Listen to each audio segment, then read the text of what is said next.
దీపావళి పండుగ special recipe అని ఎందుకన్నానంటే ఎక్కువ శాతం మహాలక్ష్మీదేవిని దీపావళి పండగకి అమ్మవారిని ఎక్కువ పూజిస్తాం కాబట్టి అందుకనేసి పాలతోని సగ్గుబియ్యంతోని హెల్తీగా ఈ పాయసాన్ని ఎలా రెడీ చేసేసుకోవాలో చూసేద్దాం. సింపుల్ ప్రాసెస్లో కొత్తగా చేసేవారికైనా సరే ఈజీగా వచ్చేస్తుంది. ఒక కప్పు సగ్గుబియ్యాన్ని తీసుకొని వీటిని ఒక 2 సార్లు కడిగేసుకున్న తర్వాతకి మంచి నీళ్లు పోసి పెట్టి కనీసం అంటే వీటిని ఒక అర్ధగంట పాటు నాననివ్వాలి.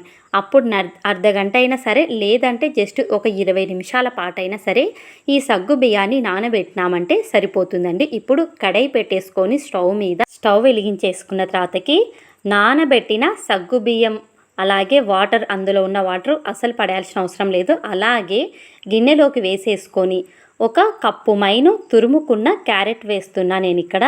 ఇదే ప్లేస్లో రవ్వ అయినా సేమియా అయినా సరే వేసేసుకోవచ్చు. కానీ నేను ఇక్కడ వచ్చేసి హెల్దీ కోసం అనేసి ఇక్కడ క్యారెట్ అనేది వేస్తున్నాను. తురిమిన క్యారెట్ వేస్తున్నా నేను ఇక్కడ. ఇంకొంచెం ఒక గ్లాస్ నీళ్ళు యాడ్ చేసి ఈ మాత్రం నీళ్ళు ఉంటే సరిపోతుంది. మూత పెట్టి మీడియం మంట మీద ఉడుకొచ్చిన తర్వాతకి 4 నిమిషాల పాటు, ఎక్కువ అవసరమే లేదండి, జస్ట్ 4 నిమిషాల పాటు ఇలా ఉడికిందంటే మనకి సరిపోతుంది.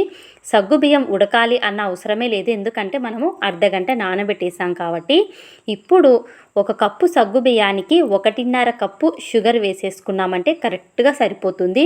షుగర్ అంతా కరిగి 2 నిమిషాలు ఉడికించుకున్న తర్వాతకి కాంచి చల్లారబెట్టిన చిక్కటి పాలని పోసుకోవడం వల్ల టేస్ట్ అనేది చాలా చాలా బాగుంటుంది. ఇలా నేను 2 కప్పుల పాలు పోసేసుకున్నాను, చిక్కటి పాలు. ఈ మాత్రం అయితే కరెక్ట్గా సరిపోతుంది. లూజ్ కావాలనుకున్న వాళ్ళు ఇంకో కప్పు యాడ్ చేసేసుకోవచ్చు. నేను కొంచెం ఇక్కడ థిక్నెస్గా ఉండడం కోసం అనేసి నేను పాలు అనేది 2 కప్పులు మాత్రమే వేసేసాను.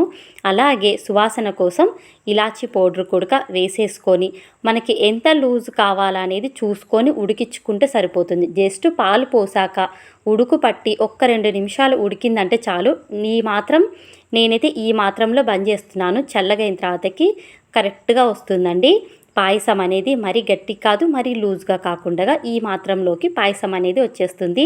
దివాళీ రోజు స్పెషల్గా మహాలక్ష్మి అమ్మవారికి ఇలా పాలు, సగ్గుబియ్యం, క్యారెట్తోని ఇలా కమ్మటి పాయసాన్ని ఇలా రెడీ చేసి అమ్మవారికి నైవేద్యంగా సమర్పించేయచ్చు. సాయంకాలం పూట బయటి నుంచి తెచ్చిన స్వీట్లు పెట్టకుండా ఇలా. ఇంతేనండి దీపావళి స్పెషల్. మరొక వీడియోతో మళ్ళీ మీ ముందుకి.